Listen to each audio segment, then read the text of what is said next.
Muito bem, vamos dar aqui um pequeno resumo do terceiro período geral da Igreja, né? Na verdade, já fechamos esse período, que é o período imperial, né? E estamos resumindo agora o quarto período, que seria o período da Igreja medieval, que vai desde a queda de Roma em 475 depois de Cristo até a queda de Constantinopla. Então, começa com a queda da sede, né, do Império Romano do Ocidente e termina com a queda da sede do Império Romano do Oriente, que ficava em Constantinopla. Né? Durante esse período, como já vinha acontecendo na Idade Imperial, o Papa ganha cada vez mais influência e poder, né? Principalmente no pontificado de Gregório I, o Grande, em 1540-604, esse poder papal começa a crescer extraordinariamente, né? E tem o seu apogeu em Gregório VII, que é Hildebrando, né? Então, cada papa queria desenvolver cada vez mais o poder, alcançar o título de bispo universal, né? Infelizmente, durante o período em que esses papas exerceram esse poder totalitário, também introduziram na igreja algumas doutrinas, adoração de imagens, purgatório, transubstanciação, tudo isso no tempo de Gregório I. Né? Então, ah, houve alguns fatores que trouxeram esse crescimento do poder papal. Né? Primeiro, é que a igreja exercia um papel de justiça. Entre o Estado e o povo estava a igreja, e ela procurava estabelecer a justiça. Também o papado se desenvolveu e ganhou projeção por causa das incertezas do governo secular. Né? Os governos seculares eram recheados de rivalidades, incertezas, e muitas vezes os sucessores dos imperadores eram fracos, inexperientes, mas o poder da igreja continuava firme sempre.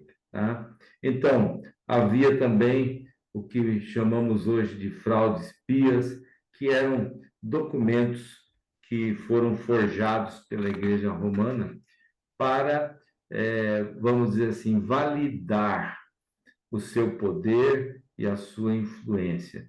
Esses documentos eram aceitos como verdadeiros, mas a partir do século XII eles foram examinados e constatou-se que eram fraudes que davam à Igreja Romana uma autoridade que ela de fato não tinha. Tá? Houve um período culminante desse poder entre 1073 e 1216, sob o governo de Hildebrando ou Gregório VII. Tá? Nesse tempo, o papado exerceu poder sobre a Igreja e sobre a Europa, né? E esse domínio foi completo durante 20 anos. Durante esse tempo, pensou-se numa reforma do clero e tentou-se reformar o clero, que estava corrompido, né? Foram elevadas as normas morais, impediram o exercício da simonia, que era a compra de posições, exigiu-se também o celibato dos sacerdotes, que não era uma norma que estava em vigor, mas que passou a ser obrigatória. Também falou-se da separação entre igreja e Estado, né? Isso pôs fim à nomeação de papas por reis e imperadores, cabendo isso apenas ao clero. qualquer acusação contra bispos e a igreja era julgada num tribunal especial, um tribunal eclesiástico. Muito bem. Então, a igreja arrogava para si, naquele momento, uma infalibilidade, né? Afirmava que jamais houve erro algum na igreja romana e que, segundo a Bíblia, ela jamais erraria, né? Então, vemos aí a igreja trazendo para si também essa prerrogativa da infalibilidade. As suas afirmações, né, afirmavam que Pedro era o primeiro papa e os que estavam no poder eram os sucessores legítimos de Pedro, né? Também a igreja chegou a eleger o imperador Inocêncio II, elegeu Otto Brunswick para imperador, né? O Papa assumiu o governo da cidade de Roma e foi precursor dos estados da Igreja. Submeteu o rei da França, submeteu o rei da Inglaterra, porém, houve um período também de decadência dessa autoridade, né?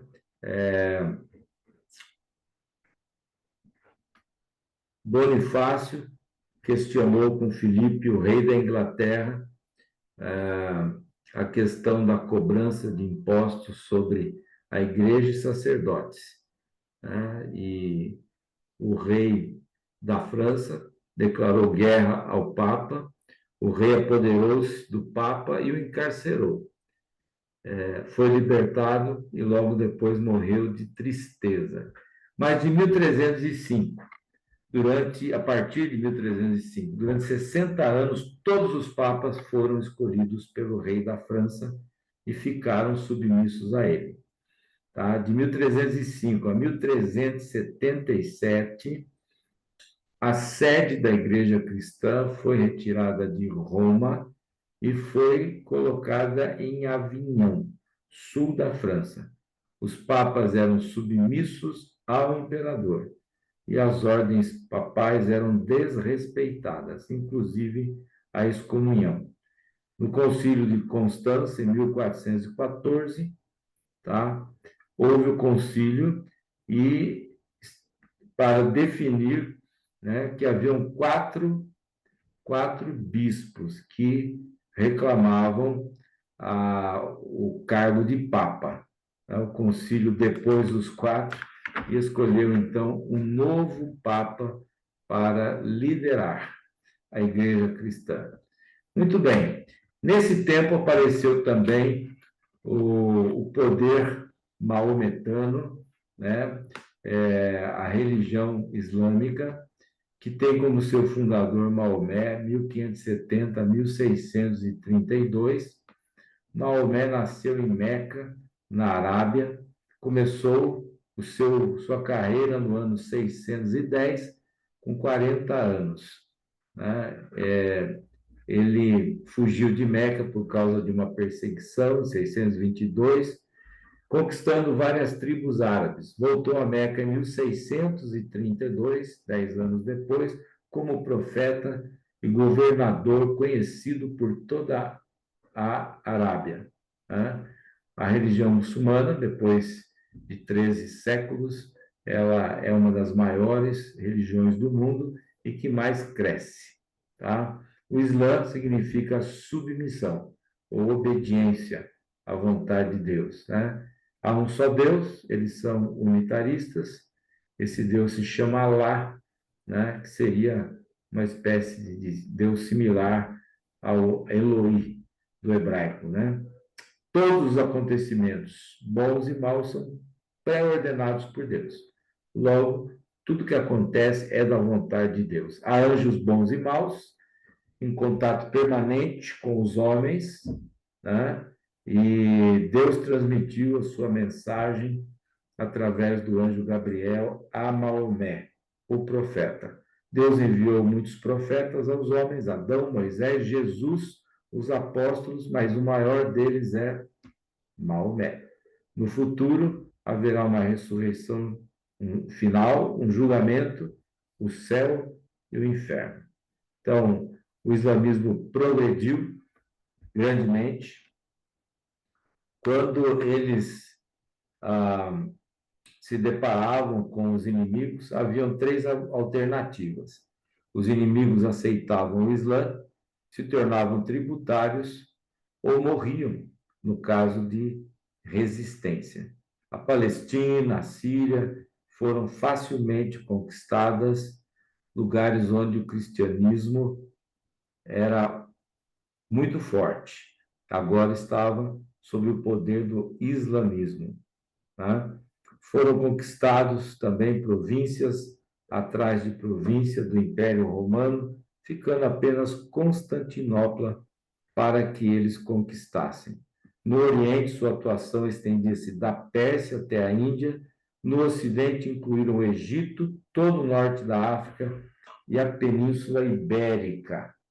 Na Europa, parou no sul da França por Carlos Martelo, que, unindo várias tribos em 732, na cidade de Tours, venceu os muçulmanos e impediu que eles dominassem a Europa completamente.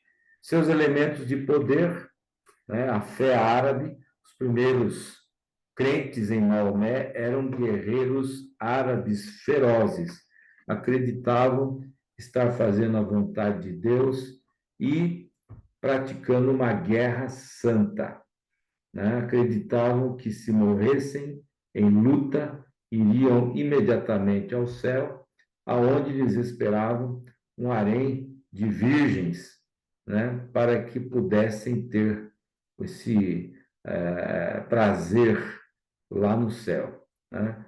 Muito bem. Eles enfrentaram a, o Império Greco-Romano, né? Também onde as populações eram de monges, eclesiásticos dispostos a orar, mas não a lutar. Então, o maometano, o muçulmano, era considerado melhor do que o paganismo, né? Era mais forte que o tipo de cristianismo que eles encontraram pela frente e venceram. Alguns aspectos favoráveis do maometismo é a simplicidade na doutrina, né? Não possuía um sistema doutrinário complicado, não havia necessidade de erudição, né? Criam no único Deus na obediência a ele. Não adoravam imagens de escultura, eram totalmente contrários, as destruíam por onde passavam, recusavam a mediação dos sacerdotes, né? Então, acreditavam que cada pessoa podia se relacionar diretamente com Deus, se abstinham de bebidas alcoólicas, promoviam a literatura, né? Trabalharam muito em matemática e também na astronomia. Tá? Os maometanos na Espanha, eles se desenvolveram mais do que os reinos cristãos da península. Muito bem, aspectos desfavoráveis do maometismo, né? A conversão por meio da conquista. Ao invés de conquistarem as pessoas pela pregação, é pela força. Então, eles conquistavam povos inteiros através das guerras, né? Pegavam as crianças e as mulheres desses lugares dominados, as mulheres iam para os seus haréns e as crianças eram muitas vezes criadas em lugares distantes e ensinadas a serem muçulmanos radicais. Né? Muito bem. Eles também tinham aí um conceito diferente de Deus.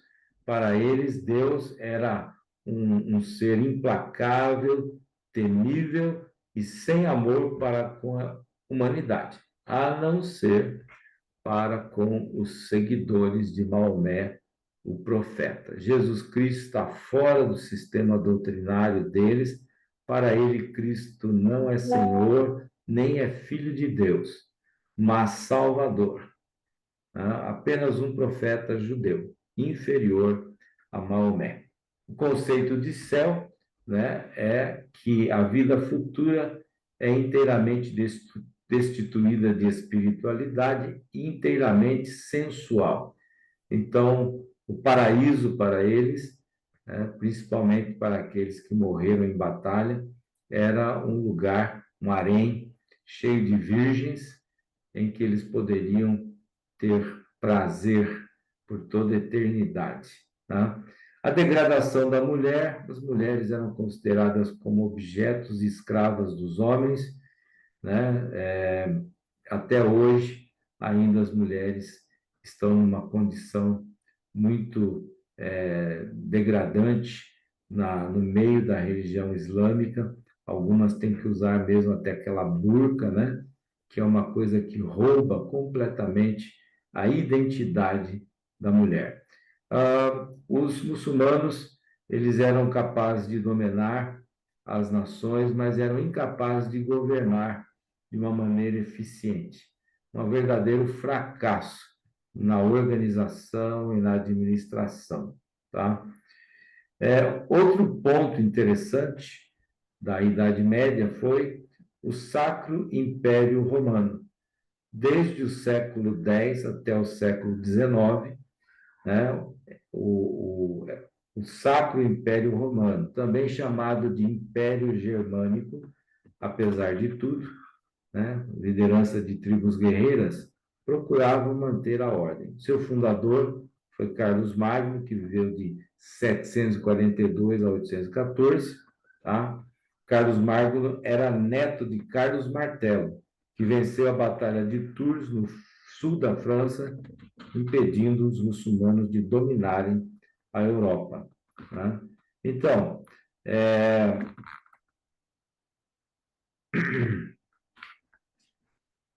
o Império durou pouco tempo. Os fracos imperadores descendentes de Carlos Magno, né, e o desenvolvimento de vários países, a independência de vários estados, na prática, fez com que o Império Sacro Romano enfraquecesse. Né? Houve grandes imperadores, mas os sucessores de Carlos Magno eram eleitos por um corpo de eleitores e 7 príncipes. Foram 54 imperadores que sucederam Carlos Magno. Imperadores e papas. Havia muita rivalidade, forte rivalidade entre imperadores e papas. Depois da reforma, isso melhorou. Foram fixadas linhas divisórias entre o Estado e a Igreja. Houve também decadência e queda do Império. No auge do reino da Áustria, muitas províncias conseguiram sua independência. Em 1806, terminou a sucessão dos imperadores. O imperador Francisco II tirou o título de imperador do Sacro Império Romano para o Império da Áustria. Separação das igrejas latina e grega. Aconteceu em 1054. Ali, no século XI, formalizou-se a separação das duas igrejas, embora tivesse começado muito tempo antes. As diversas diferenças levaram uma igreja a excomungar a outra e não reconhecer a autoridade eclesiástica da outra. Então, o patriarca não reconhecia o outro. O de Roma não reconhecia o de Constantinopla e vice-versa. Havia problemas doutrinários, cria-se que a Igreja Latina cria que o Espírito Santo procedia do Pai e do Filho, a Igreja Grega cria que o Espírito Santo procedia somente do Pai. Acredita-se que isso tenha sido mais uma uma desculpa, né, para que houvesse realmente a cisão. Havia também uma causa cerimonial, né?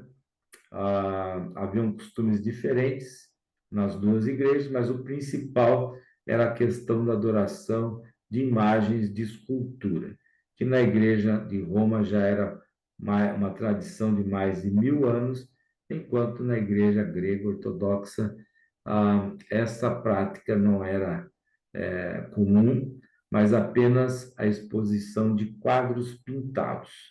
Tá? Também havia uma causa política, né? E essa causa era a separação da Europa do trono de Constantinopla, pelo estabelecimento do Império Romano, ano 800. Mesmo com a queda de Roma, em 476, havia uma submissão teórica dos bárbaros, godos e francos a Constantinopla. Mais tarde, com Carlos Magno, houve uma separação entre Estado e Igreja. Né? Reivindicações de Roma. Né? Roma queria o poder universal da Igreja, dominava o Estado, mas em Constantinopla era o contrário, era o Estado que dominava a Igreja. A separação definitiva das duas igrejas aconteceu em 1504. Este foi o primeiro cisma do cristianismo a romper a unidade da Igreja, abrindo caminho para a posterior reforma protestante. Um outro ponto interessante da história da Igreja é a história das cruzadas. Né? As cruzadas aconteceram de 1095 a 1270, né? Com o incentivo da Igreja. Tá? Desde o século VI, havia muitas peregrinações na Terra Santa. Por volta do ano 1000 da era cristã, essas peregrinações aumentaram porque acreditava-se que estava próxima a acontecer a volta de Cristo. Tá? Então, essas peregrinações, no início, eram facilitadas, mas com o passar dos séculos, começou a haver perseguições, roubos e até morte dos peregrinos. Então, começou-se neste tempo o desejo de libertar a Terra Santa dos sarracenos, dos maometanos. E então, com esse desejo, surgiram as cruzadas.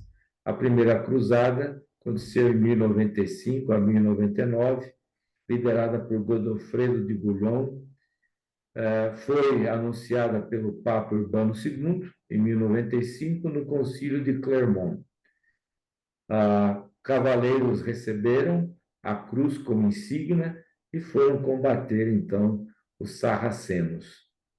Essa primeira cruzada foi composta de 275 mil dos melhores guerreiros da Europa, liderada por Bouillon. Depois de muitos problemas e desentendimento entre a liderança, conseguiram finalmente tomar Jerusalém e quase toda a Palestina no ano de 1099. Queriam dar o título de rei para Godofredo, mas ele não aceitou. Então puseram a ele o título de barão defensor do Santo Sepulcro. O reino de Jerusalém durou até 1187. Esse reino era cercado pelos sarracenos e tinha como aliados os europeus, mas era muito difícil receber ajuda e apoio constante destes. A Segunda Cruzada aconteceu de 1147 a 1149, liderada por Luís VII e Conrado III. Tá? Então, o boato é que os sarracenos estavam prestes a tomar Jerusalém, estavam dominando os territórios vizinhos, né? Então, partiram para consolidar, né, os territórios, né? Não conseguiram recuperar os territórios perdidos, mas conseguiram retardar a queda final do reino de Jerusalém. Em 1187, os sarracenos conquistaram Jerusalém sob a direção de Saladino.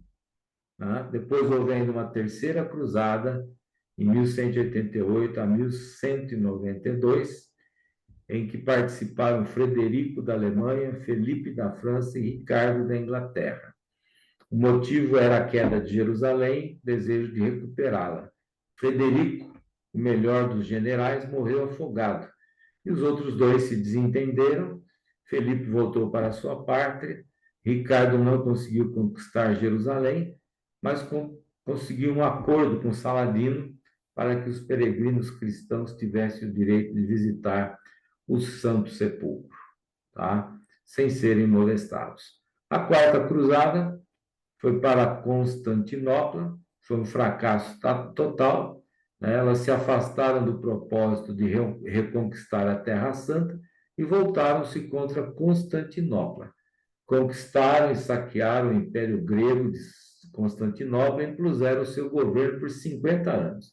No entanto, não cuidaram bem das defesas e um grupo de seljuks, raça de guerreiros não civilizados, dominou, né, e colocou fim às cruzadas. Teve ainda uma quinta cruzada, né, de Frederico II, que estava excomungado, mas realizou esta cruzada com o exército e conseguiu um tratado em que Jerusalém, Haifa, Belém e Nazaré seriam cristãos. Por causa de estar excomungado, ele mesmo se elegeu rei de Jerusalém. Mas a cidade foi retomada pelos muçulmanos em 1244. A Sexta Cruzada, ela invadiu a Palestina pelo Egito, né? Luís IX conseguiu algumas vitórias, mas foi aprisionado pelos maometanos, né?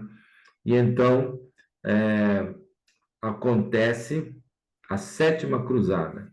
Luís IX, de 1270 a 1272, fez a mesma trajetória da cruzada anterior, invadindo a Palestina pela África.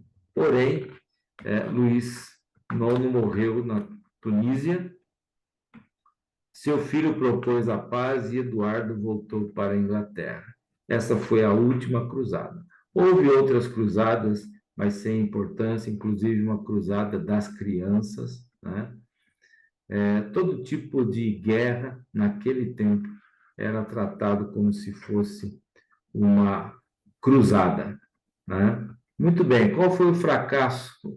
O que ocasionou o fracasso das cruzadas, né? Discórdia entre os chefes, cada um estava preocupado com seus próprios interesses, temiam a fama e o sucesso dos colegas, né? Havia também uma falta de visão de longo prazo. Então, eles não conseguiam manter o reino de Jerusalém porque estavam distantes e não havia um programa de apoio dos europeus para o reino de Jerusalém. Houve alguns bons resultados das cruzadas, os peregrinos passaram a ser melhor protegidos pelos turcos, né? Também houve repressão dos agressores muçulmanos, né?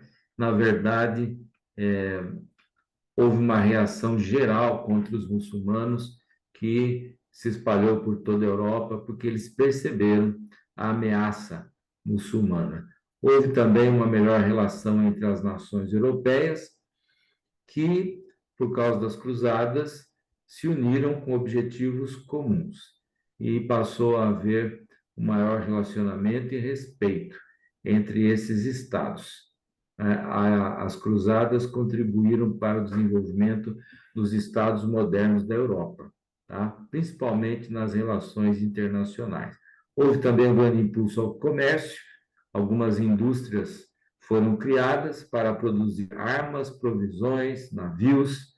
As riquezas orientais foram trazidas pelos cruzados e conhecidas na Europa, começaram, então, os mercadores a ir para o Oriente para trazer mercadorias, especiarias, tapetes, joias, para serem vendidos na Europa. E aí começou uma espécie de classe média, que eram os viajantes, os comerciantes, que compravam e vendiam essas riquezas orientais. Tá? Também houve um efeito no poder eclesiástico, né? Ah, com os papas convocando as cruzadas, eles retomaram um pouco do seu poder perdido, né? E cresceram em poder, cresceram em influência e também em arrogância, o que causou um clima muito ruim e preparou o caminho para a reforma protestante que aconteceria logo mais.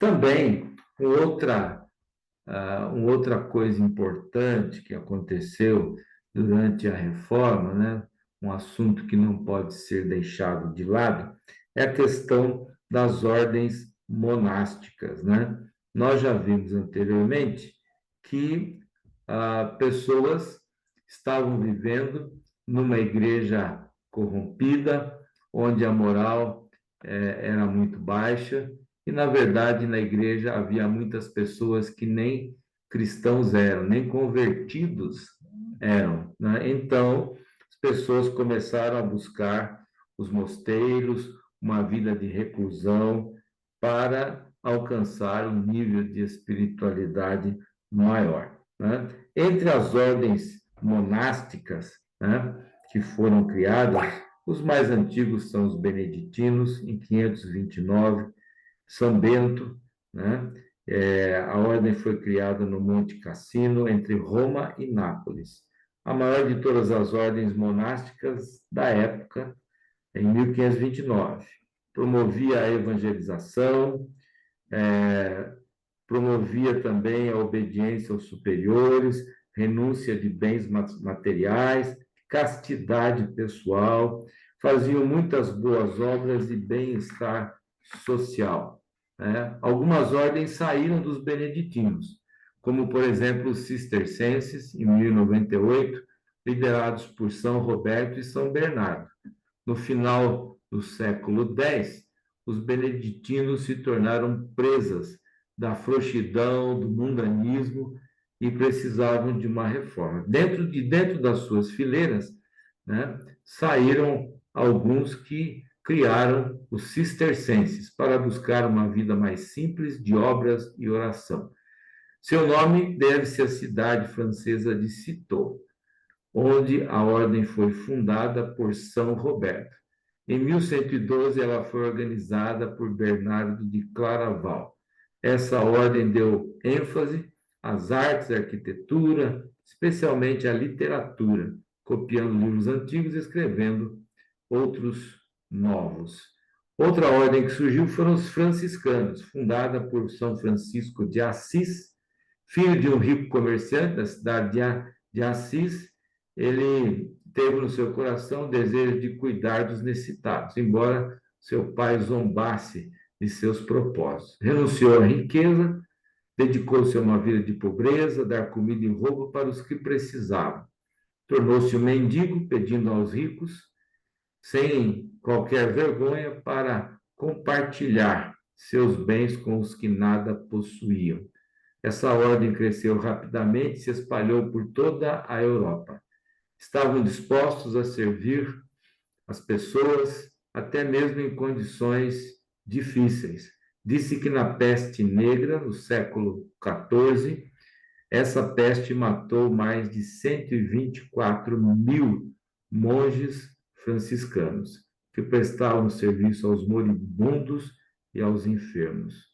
Então, os franciscanos, ou Francisco de Assis, ofereceu um novo caminho de humildade, não se contaminando com a ganância e a luxúria da igreja. Depois vem os dominicanos, ordem espanhola, que se espalhou por toda a Europa.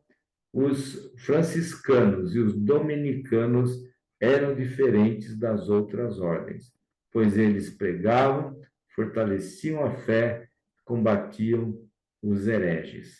Eram conhecidos como frades mendicantes, porque pediam esmolas para viver.